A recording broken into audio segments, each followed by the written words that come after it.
All right. We're jumping it on live here. My man Garen Jones is about to join us.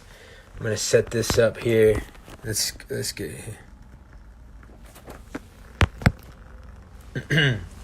All right, guys. I'm giving this a shot. I've had some Wi-Fi issues, so I apologize. We were supposed to be on live at 11 a.m. But hopefully this works and we get this kicking into gear here.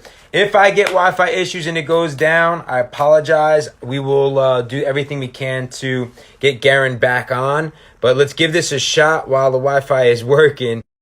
Garen is able to join us here. Thanks, everybody, joining. Drop some emojis for Garen, everyone. Drop some emojis for Garen. My Gee! man. Yes, sir. Oh, we got it to happen. Thank you so much for your patience and giving an opportunity to chop it up with you, Garen. Thank you. I've been having some Wi-Fi issues, so that is totally my bad. But thank you for joining, bro. Good to see you. Man, thank you for having me on, and thank you for just using your platform to spread this message around for all of humanity to receive. Hell yeah, bro. Hell yeah.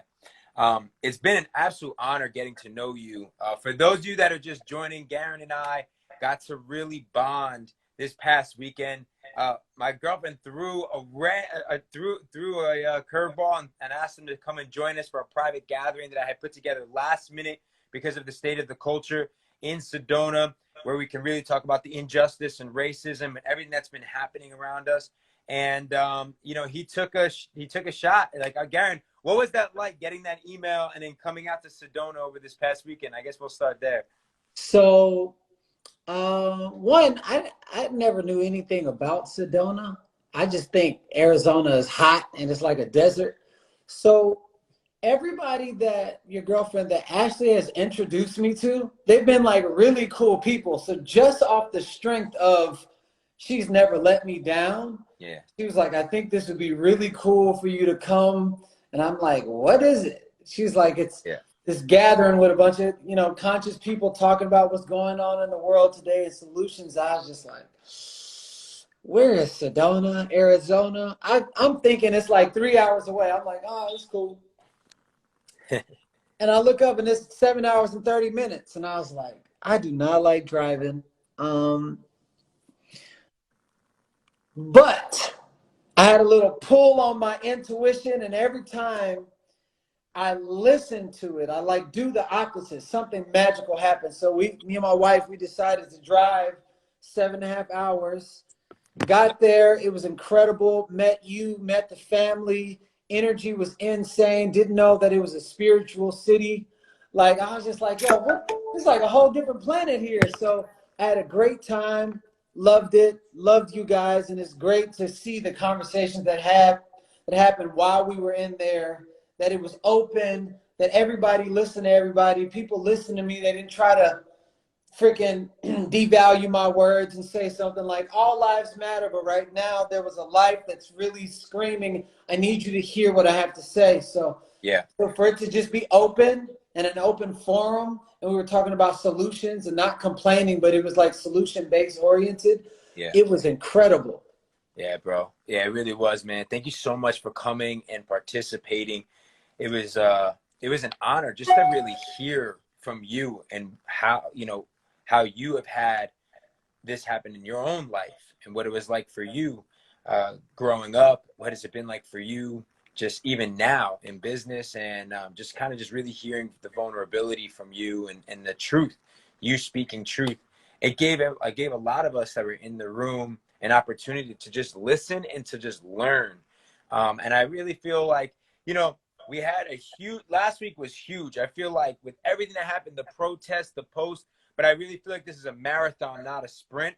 So I kind of wanted to see, how have you been feeling now coming back from Sedona after having all those conversations, now knowing that this is a marathon, how are you feeling this week? Well, I'm always in it for the long game.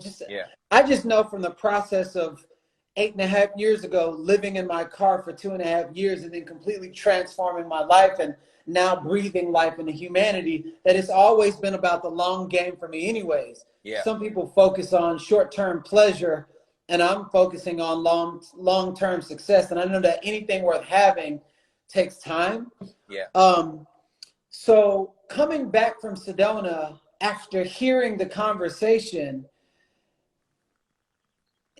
you know, it just opened. What it did is, you know, for me, as much as you guys said that I blessed you guys, Yeah. it was a blessing to be in a room full of non-Black people who were actually open and intrigued to hear what I was saying.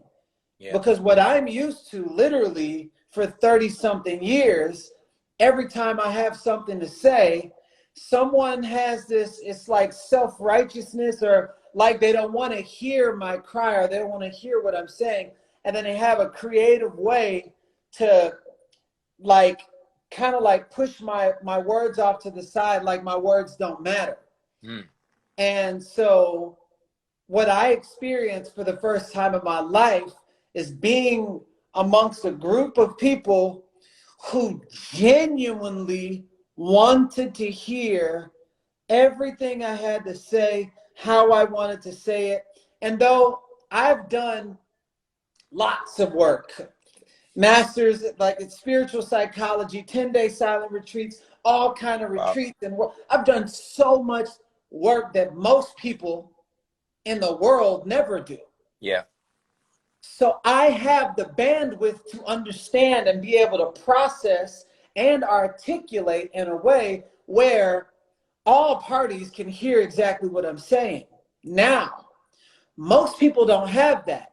And most people, if you can think of terms of how babies express themselves, it's like gaga goo goo. They only have one way to express themselves. And it's like, ah, ah. And if the mom doesn't pay attention, the baby gets louder and louder and louder. And it basically turns into a lot of tears of pain and aggression.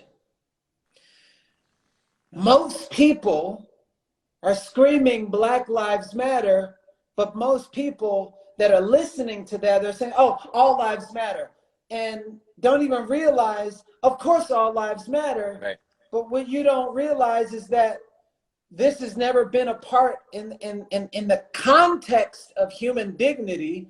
It's never even been a part of the conversation from the eyes looking through a Black man or Black woman's or whatever pronoun you choose, from those eyes. So no one can make sense of it. However, if a baby is crying and a mom is like, mom, dad, and the mom never meets that child at the point of pain, or meets that child at the point of aggression, listen to me. Yeah. What that child now starts to do is revert inside, says, I'm not worthy. I don't matter. Self-worthiness issues, lack of confidence, and all these different things. So what will happen is that child will carry that around, not knowing any other way to think or speak. They'll just carry that insecurity around and therefore continue to attract the same thing that was caused because that flower never received water, proper water and sunlight to begin with. So it didn't even know how it could prosper and grow because there was no reforming inside of that. Mm. So, you know, I had a conversation with one of my white friends and he was like, but my words don't matter. Like and I was like, let me share a story with you. And I've been sharing this all over the place. I said, when I was 5 years old, 5 white boys were chasing me on the park, at the park, and they were calling me nigger every day, and they were beating me up. And then one day, this one white boy said, stop, leave him alone. He didn't do anything to you. And he was like yelling at him. And in that day, I knew there was a difference because they stopped. And they never talked about me again, and they never touched me again, and they never gave me a racial slur again. So they didn't hear my cry, but people listen to people who they can relate to.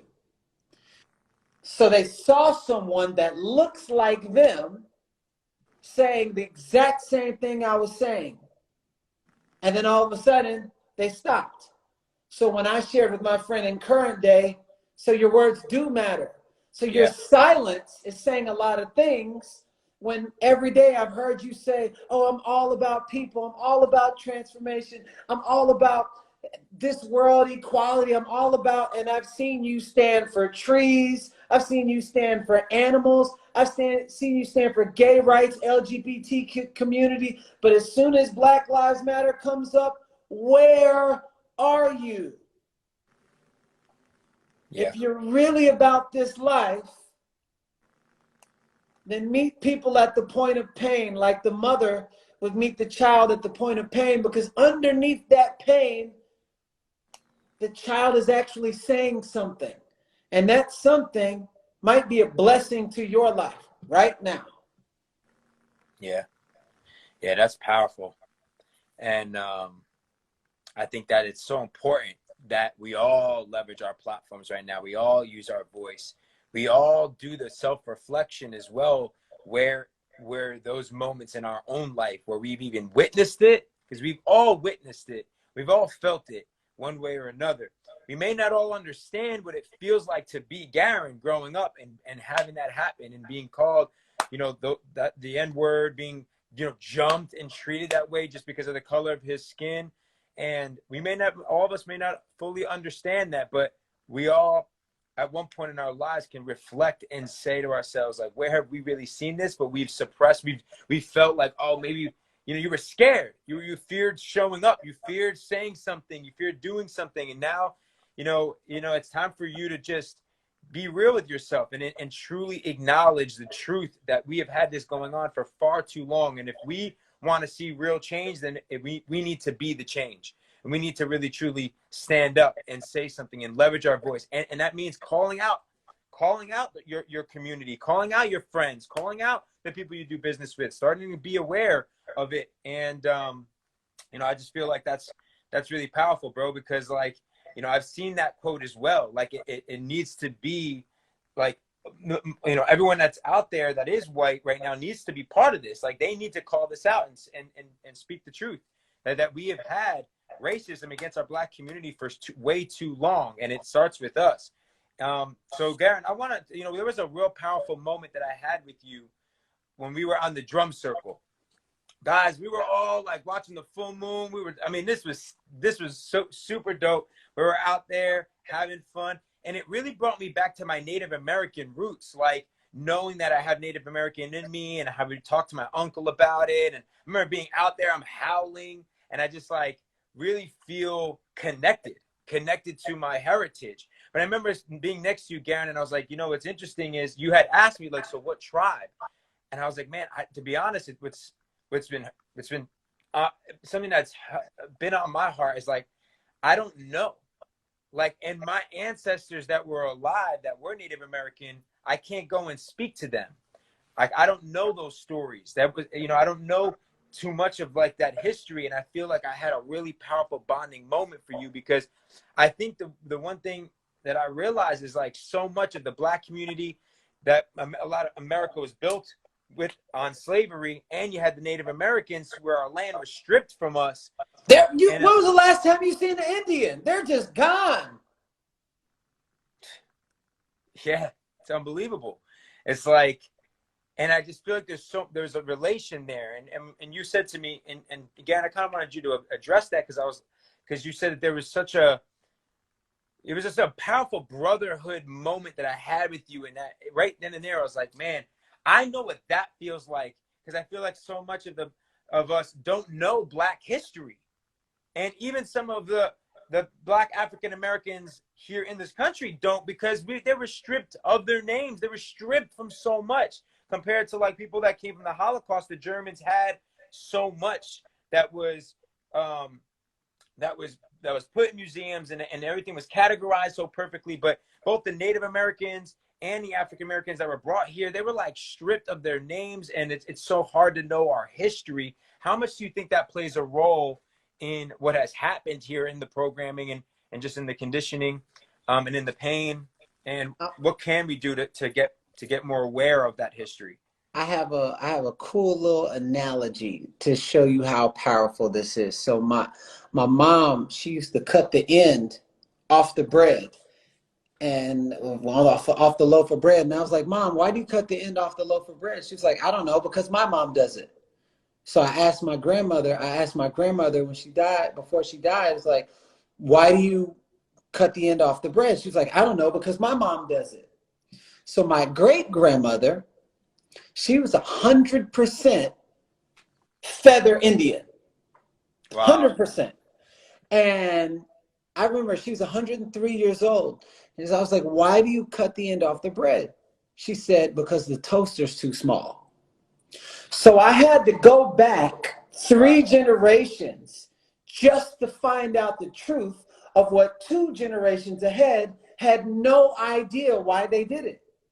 So many people in society can be a certain way and not even realize it simply because their ancestors chose to live a certain way, which domesticated the children, and then they became byproducts, which domesticated the children, and then they became byproducts. And a lot of people who say racist things, and Right. even for Black people, a lot of people who have that deep inferiority, the deep self-hatred, you know, because there are a lot, because we were domesticated and not feeling value, because no one, like, the society didn't bring us up in a space where we had equal opportunities. So if that was the domestication, because it wasn't that long ago. So Yeah. even if you're today, you're like, well, I have nothing to do with it. You got to understand, your ancestors' bloods are flowing through you Yeah. right now. There are people that say things that are racist that have no idea, and they're the most loving people in the world. Here's a prime example. The other day, he was like, man, and he was joking around. He was like, I want to blackmail you. But it's so ingrained in the culture. The word black male, if you take it to the root, is a Wow. racist word. Wow. But it's so ingrained in the culture that you don't even realize it. So the thing about it is learning who you are, why you are, what are you doing? Learn. Most people, told me, I remember I was like, 20 years old, and there was like this racist thing going on. He was like, go back to Africa. And I was like, I'll go back to Africa. Where you going to go back to? Because you didn't derive here. You took here. Where you going to go back to? He couldn't even answer the question. Because as long as I know, Indians was here way before Columbus was. Mm. So where would you go back to? Really? So, inside of that conversation, I always tell people, like, learn why you do what you do. Once you learn more about yourself, Yeah.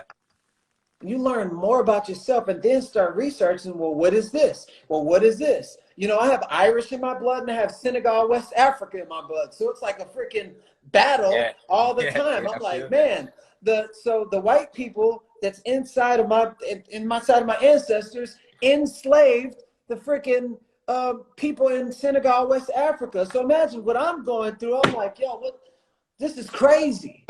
So, Mm. but for me to learn that and understand that and research that, now I'm not a byproduct of a byproduct of a byproduct of a by. No, no, Yeah. no. When I start thinking for myself, the only way you can think for yourself is when you take possession of your mind. The only way you can take possession of your mind is knowing how you even got here in the first place. Right. Right. Yeah. Powerful. That's so powerful. Like, really, just going back to where you got all these beliefs, from the moment that we were born. But what's interesting is, like, what you said is so true, that so many of us have things running through us from lineages, from our ancestors, that have helped build, like, who we are. It's like in our genes, and we don't necessarily even know why we are the way that we are, why we think the way that we think, why our behaviors are the way that our behaviors. And you know, now I notice it. I notice it even, I'm more conscious of it now more than ever before, even just with my parents, just seeing how they raised me, and, you know, how much their beliefs and their habits that have become my own, until I had to shift them. Like, for instance, even for me, for like with my relationship with money, you know, I had to shift my relationship with money, because growing up, we didn't have a lot of it. So it was, you know, I started realizing, I started growing up with this like unworthiness of money or scarcity of money. I had to start to shift my belief into, okay, where did I get this belief? Understanding I have a lineage of, you know, farmers and people that came from Colombia and Native Americans that had stuff stripped from them. So now I may have this fear going on in my life going forward, where I fear people taking from me, or that things are hard to get and hard to come by. So I'm constantly in this scarcity or survivalist mode. So even when I do become successful, I may not even believe that I'm worthy of that success. And I had to slow down and say, really learn, where did all this come from? Where did my ancestry really come from? Why did they feel that? Where were they in this survival mindset? And there's nothing wrong with it, because God bless them. If it wasn't for their sacrifice and their hard work and what they did, I wouldn't be who I am today. But I now have an opportunity to shift that and create a new belief that now I can leave down to my kids' where they can grow up understanding abundance and understanding, you know, true prosperity, spiritual prosperity, and all these things that now I had to learn in my 30s. That, man, if I would have learned from the womb coming up on the come up, my parents did the best they can with what they knew and what their grandparents knew. So we have to realize, like, what I feel now is we are the new ancestors. We are the new ancestors. So what are we going to do now going forward to shift into these new beliefs, to truly end racism, to truly end, you know, the injustice and the hate, and to fully come into full acceptance of what is true, what is real, and then what works and what doesn't work, and shift into these new beliefs. That's, I think, been one of the biggest breakthroughs for me, doing very similar work, Garen, over these last, I want to say, just 3-4 years for me. Like, at 33 years old was like my big transformational year. And right now is that time for acknowledging the truth of what's happening that has happened to our Black community for way too long, but then self-reflecting. And then here's that opportunity not to just make a stand for our Black community, but to create real transformation and heal the trauma that has happened in all of our lives, that has caused us to allow this to happen for so long. And now we can actually acknowledge and then work in that path for healing. Yeah, bro. I'm if my heart could go like this, my heart is literally going, I'm right here with you. Yeah, bro. So it's a beautiful conversation. And I was saying to somebody the other day, and they was like, why do you think all this is happening? And the best way I can describe it is if you take your cell phone and you don't update it, and it just says, oh, it's time for a new update, and you just say later, later, later, Always. later, later, later. Isn't it ironic that magically your phone screen cracks? Something, the processing speed slows down. The camera doesn't work as good. There's a breakdown that happens in the phone. Okay, but every single time you update, what is happening in the update is they find faster processing speed, and they take newer, different technologies and they integrate it inside the update so that you can update along the way, so that you're ready to go to the next level, which is called the next phone, iPhone 11, iPhone 12. Boom. The system off which this country was built was flawed to begin with, because there was slave owners that created the system. The system hasn't changed. Yeah. So Black people were never written as a part of the system from an equality standpoint. It was built off the backs of us. So the system is still the same. Now, people have evolved. That's why slavery and racism sounds different and looks different. It's like slavery in the cotton field is now slavery inside of the freaking sweatshops in the prison. But that's a whole different conversation, because they're the ones that are working all this free trade and stuff like that. But the thing about it is the system is what created the people. And the people carried out whatever system, whatever family system you have, that's how you live your life. Yeah. So the system is what created the people. So most people are they're pointing at this one person. I'm like, no, the system is fucked. The system. Yeah. So when we can really stand for a changed system, and eventually, and I hate to say this, but it's going to happen, those old fuckers are going to die off. They're gonna pass on, and a newer generation, but it's up to that newer generation that's in charge of whatever's creating the system to right equality inside the system. And then that's going to bring about different languaging, different marketing. I'm a master salesman, so I know when there's all this kind of trickery and marketing, and you don't want a Taco Bell, then all of a sudden you're like at Taco Bell the next day, because it's inside of marketing. You can even see it with, you go to the grocery store, and primary colors is where you first learn different colors. Like when you're in elementary, primary colors is attached to your inner child. Guess what? All candy wrappers are in primary colors. All gossip magazines are in primary colors. They're now starting to put alcohol, wine, and beer in the wrappings in primary colors. And healthy food is in colors that don't salivate that particular gland. So what would happen?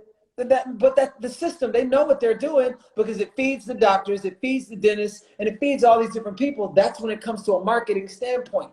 Now, what would happen if healthy food was the food that you saw right before you checked out? Magazines on mental and spiritual growth instead of gossip magazines are what you saw right before you checked out.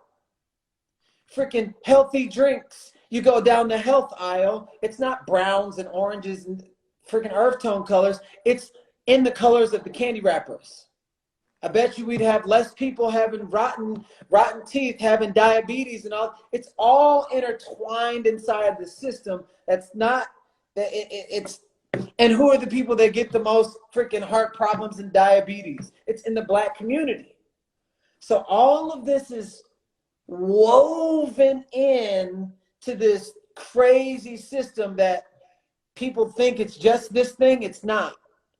It's so connected because the system is flawed, and anything that we keep doing, it's like putting icing on a mud pie.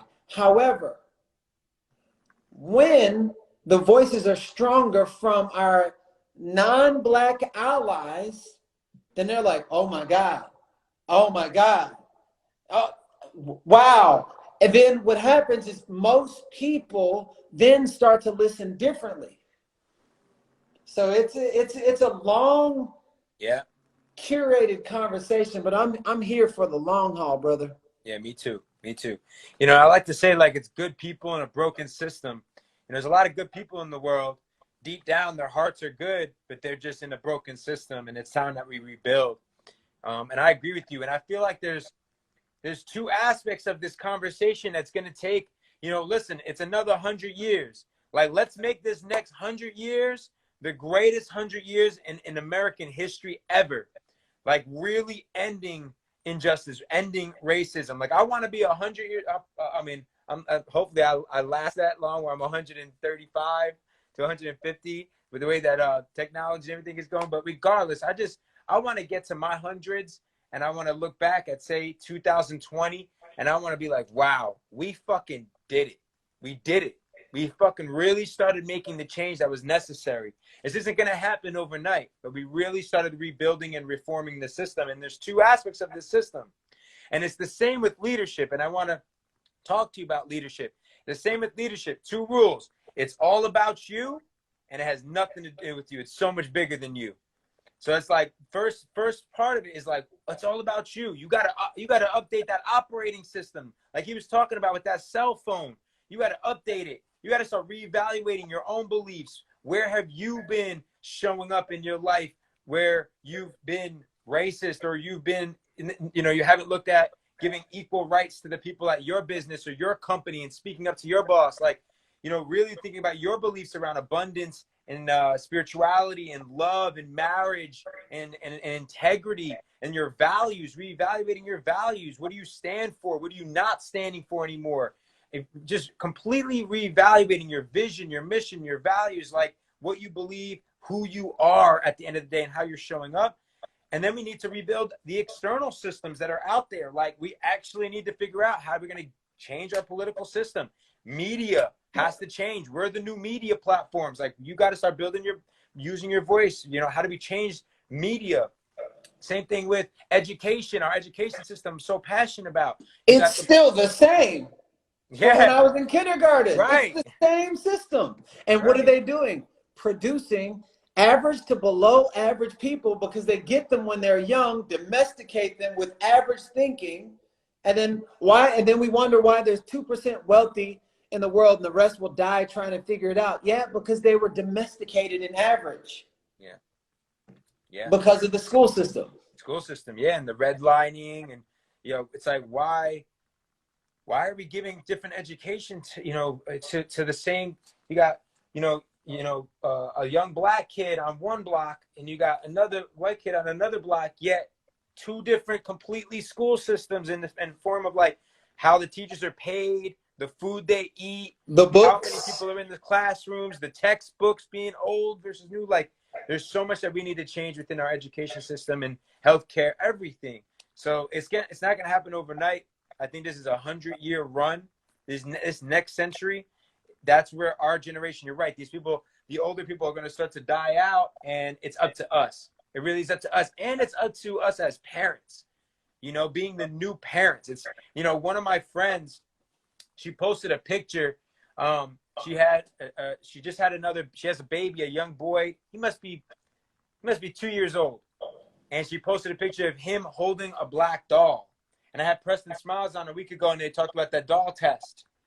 And I was like, it was a beautiful picture, because for me, I was like, there you go. Like, you know, and she's a white girl from Australia, but she posted that picture, and I was like, man, that's beautiful how she's starting to raise that child young, showing the beauty of a black baby, and just, you know, the different ethnicities that are out there.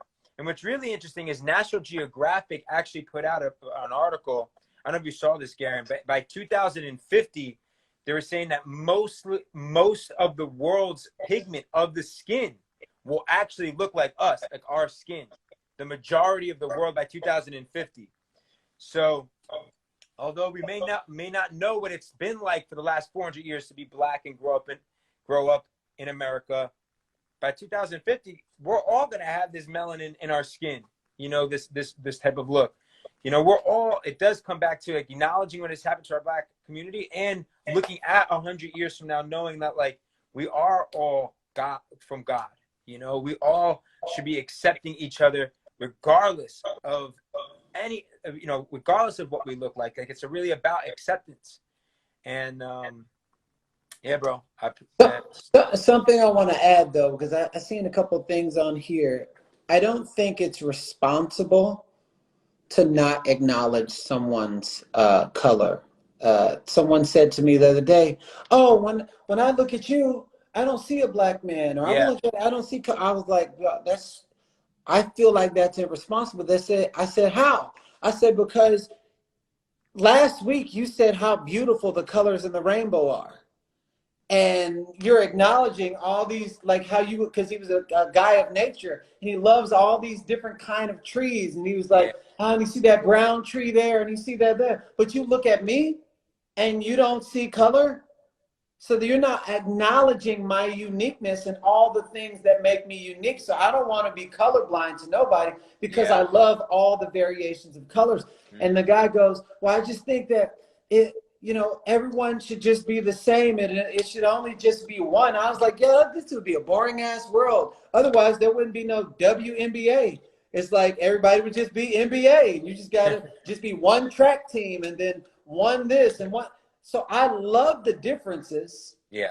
Because the differences create the uniqueness, underneath all of that is a bunch of freaking people who hate themselves and don't even realize it.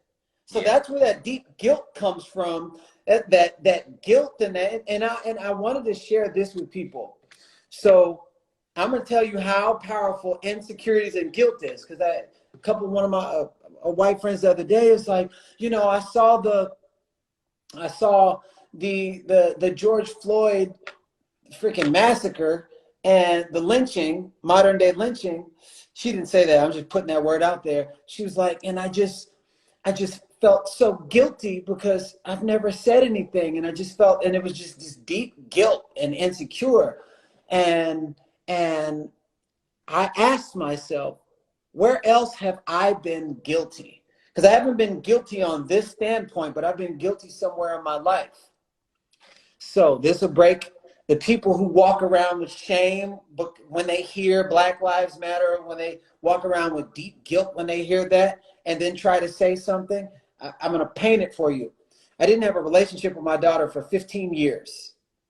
And no matter how much I tried, I just had this guilt of, how can I make up for the 15 years? So every time I would talk to her, I would talk to her through the lens of guilt. And I would talk to her through the lens of insecurities. But I'm powerful. I spoke in 72 countries in the last 6 years. 50,000 people, freaking #1 best-selling author, in Forbes, all these different things. When it came to my daughter, I'm like, I hope she sees that I've changed. And I had this guilt. Now, I went to a 10-day silent retreat, and when I was done, all of a sudden I had this awareness of, it's my come from. It's where I'm coming from, why I'm not making a difference. She can't see me different if I don't see me different. So what happened was, I went from, how can I ever say something? I don't know what, a lot of people just like, well, I don't know what to say. I didn't know what to say either with my daughter. And guess what? When I shifted how I saw myself, and I went from weak person to, I am the most powerful representation of who she will marry one day. When I said that, all of a sudden something started changing inside of me, and I started speaking different, thinking different. My confidence was different. I treated her different. And that is what earned her trust back. That is what have us having a great relationship now, because I changed how I was coming to the situation. I realized that I could not make up for the last 15 years, but I could decide who I was going to be now. And in the now moment, I am the most powerful representation of who she will marry one day. And this is how powerful that influence is, because she had a boyfriend when I was my weak, guilty self that was just like me. And when I shifted, she got rid of him and got another boyfriend that was just like me. And then when I shifted, and she got rid of him and got another one that was just like me. People don't do what you say, they do what they see. Yeah. And when I shifted so much, and I was like, I'm just going to work on myself. She got rid of that guy, and she's like, I think I'm just going to work on myself. And now she's in college at NYU and freaking crushing the game. And I get to experience that, but not from the state of guilt and what I missed out on, but from the state of, this is who I'm going to be from here on out, period, and show up no matter what. That is what I'm calling my friends who don't know what to say, who come with guilt, who think they have to make up for 400 years of slavery or racism. Listen, you can decide who you get to be right now, and literally label that as a I am, and watch how everything shifts for you and everyone else around you. Hell yeah. Hell yeah. Absolutely. I love that. And now's that opportunity for every single one of you to lead by example, be the change, regardless of what your past looks like. Like, now's that opportunity for you right now to switch that, how you see yourself. Look in the mirror. Shout out to Monica. Shout out to Sarah. I see you in here. Ooh, the tribe. Yeah, tribe's in here. So, Garen, you made a post about 2020. So, yeah, you know, you talked about that. I've seen a lot of people talking about this, right? Like coming into 2020, what a year already. What has this year meant to you? And what's some advice that you have for everyone who's really feeling down right now? Like I've been, you know, we've all been kind of going through it. But if you, for someone that feels depleted, that feels helpless, that feels tired, what would you say to them? And what is 2020 really taught you so far? On the other side of resistance is the door to more. And the bigger the resistance, the bigger the thing is that's on the other side of that door. So it's, I tell you this, 2020, it's like 2020, my year, every year is my year. But then you hear these people say, 2020 is my year. It's going to be all these amazing things. I'm about to get this. I'm about to be this. I'm about to do that. And it was really massive and it was heightened. But anything that you call out, anything that you like, a big declaration, a big prayer, a big dream, it will unlock the equal of its resistance. And the resistance has been sent to do two things: either shape you and mold you so that you can be the level of the person that can sustain whatever it is that your dream, wishes, or desires are, or to test you to see if what you want is what you really want, and it can crush you in a second. So 2020 for me, because I have very, very, very big dreams, goals, and desires, is a direct match of all of my 2020 dreams. However, there's a reason they don't put first graders in fifth grade. You got to pass tests along the way. And if you say, because I'm an ultra marathoner, I've run 50, 60 miles at one time over mountains. If UG came to me and said, hey, Garen, can you train me to run 26.2 miles? And you've never run a mile before. I'm going to ask you, well, do you just want to finish it? Do you want to finish it walking? Do you want to finish it strong? Do you want to compete? Do you want to get first place? Depending on how you want to complete this race, that's going to determine the level of which I train you. And it's going to be a lot of resistance. And every time you come back, you'll be stronger. But this is a pretty big race. If you just want to cross the finish line, it's going to be less resistance. But if you want to compete, it's going to be more resistance. We're going to do 5 miles, 10 miles, 15 miles, 20 miles, 20 Ks, 25 Ks, back to back. We're going to do it. And you might hate me and love me. It's so difficult. And most people say, it's so hard. I'm so struggling. It's so difficult. But what if you shift it and you say, thank you for making me better. Thank you for making me stronger, because gratitude is the glue that holds life together. And any dream you put out, it's calling you forth so that you can step into that dream. But the you right now ain't ready for that dream. So the resistance of 2020 is shaping all of us for all of our prayers, all of our dreams, the change we've been asking for years. Yeah. Universe is like, man, I'm tired of this shit.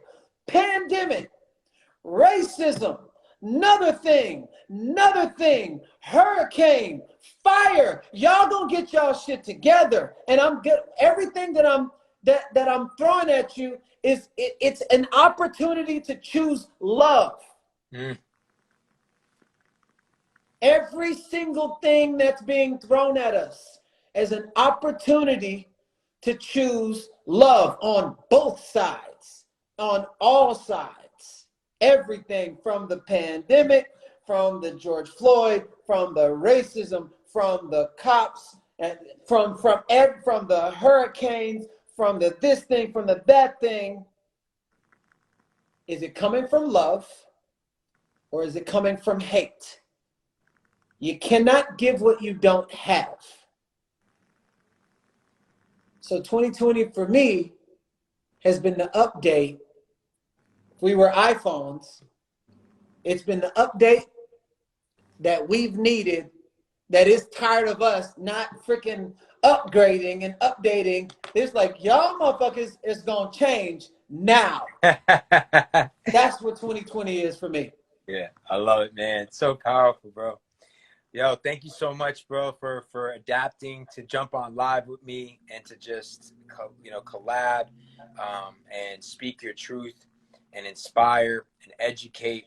I want to just leave everybody with one last thing, bro. Like, what would you say makes a great leader? How can someone actually be the leader right now? I think you've given a lot towards this. I just want to close it out with that. How can we all show up more powerfully as a leader in our own lives and around us in business, in our community, for the world? And thank you, bro. Thank you so much for taking a moment and adapting to doing this live and be on the podcast, bro. Some of the best leaders that I've ever met are some of the greatest followers, are some of the greatest students. They have the most compassion. They listen to people. They don't know it all. They know that they don't know it all. They take action. And so I would say in this moment, you can't lead anybody truly until you first lead yourself. And to be able to lead yourself is to know yourself beyond your condition. Whatever environment you grew up into is your domestication, is your condition. If you don't know why you do what you do, there's no possible way you'll be able to lead you because you're operating off of a stimulus that was already there. So learn about yourself and why you do what you do. And from that space, when you know why you do what you do, and you're coming from a place of compassion, you're wanting to listen from a place of neutrality. Not, I know this, I know that. I don't know. Listen, I don't know anything, but I want to know what you're thinking. I want to know when you're coming from that place, even me and my wife, I can never hear anything that she's saying when my pride and ego and righteousness is up, and vice versa. And when both of ours is up, we can't hear what anybody's saying. But when we're in that space of, I really am interested in knowing and hearing you and loving you. In order to get there, you got to be able to do that with yourself. And I would say in this time, that's what would make a great leader. Facts. I love it, bro. I love it. It starts with us doing the hard work, and it never ends. This work is never completion. You got to continue it, every single day. Every day there's more work to do. There's, for me, just even being in a relationship has caused me to think about how I could become even more a better listener. And you're in a relationship with a powerful woman. Yeah, so it's not like, oh yeah, you can call me anytime you want. You about to have massive growth, bro. Exactly. It's already been. Be right here. Massive growth. Massive, like just looking at those shadows and being willing to look at myself and being willing to listen. And it's been so powerful, bro. It's been so powerful. I look up to what you've created with Blair, man. God bless you both.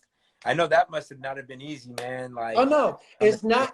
It wasn't easy, and it's not easy now, but it's worth it. I'm committed, and I'm excited because we say it all the time.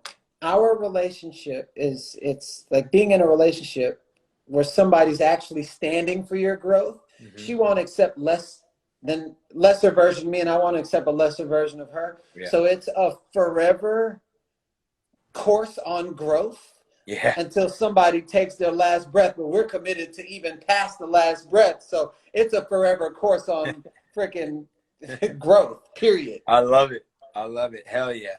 Well, send my love to her, bro. Thank you so much for taking some time to jump on here with me. I'll talk to you soon. And everybody drop some heart emojis, and please make sure to go follow Garen. Let him know that this inspired you, or if it gave you a shift in your perspective, go let him know. Go comment on his page. Go shoot him a DM. Connect with him, and he's there to help. You know, he's there pouring in his community every single day. He's got programs. He does retreats. He does so many cool things. So make sure to go and follow Garen. And this will also be on the Leaders Create Leaders podcast. So stay tuned for that. And Garen, my brother, I'm here with you. I stand with you, and I'm learning from you. I'm here to continue to support you and your growth. And I appreciate you, bro. I appreciate your leadership in the world. I appreciate who you are. I appreciate your friendship. And I look forward to building this with you for beyond a lifetime, bro. Being part of that growth with you, bro. So thank you. Let's get it. And thank you so much for humans like you that open up your platform for voices like mine who never thought they mattered. So I know within myself I matter, but there are a lot of voices who don't use their voices that will hear this and say, you know what? Me too. So thank you for your gift, man. Let's continue to thrive and build together. Hell yeah, bro. All right.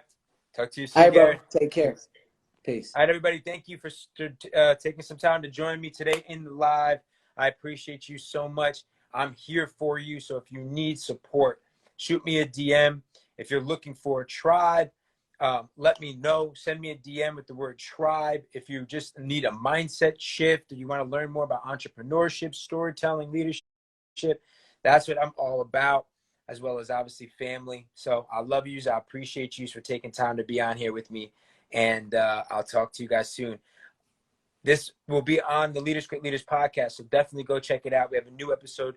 And by the way, my pilot for season 6 will be dropping. Stay tuned tomorrow. I'm really excited for the pilot and our new season dropping next week. It's been a long time coming. Our team worked so hard to put together our YouTube show. So if you're not subscribed to Gerard Adams TV on YouTube, make sure to go and do that and pay attention for the pilot and season 6 starting next week. I love you guys. Peace. If you want another awesome video in our Black Excellence series, check out the video right there next to me. I think you'll enjoy it. Continue to believe, and I'll see you there.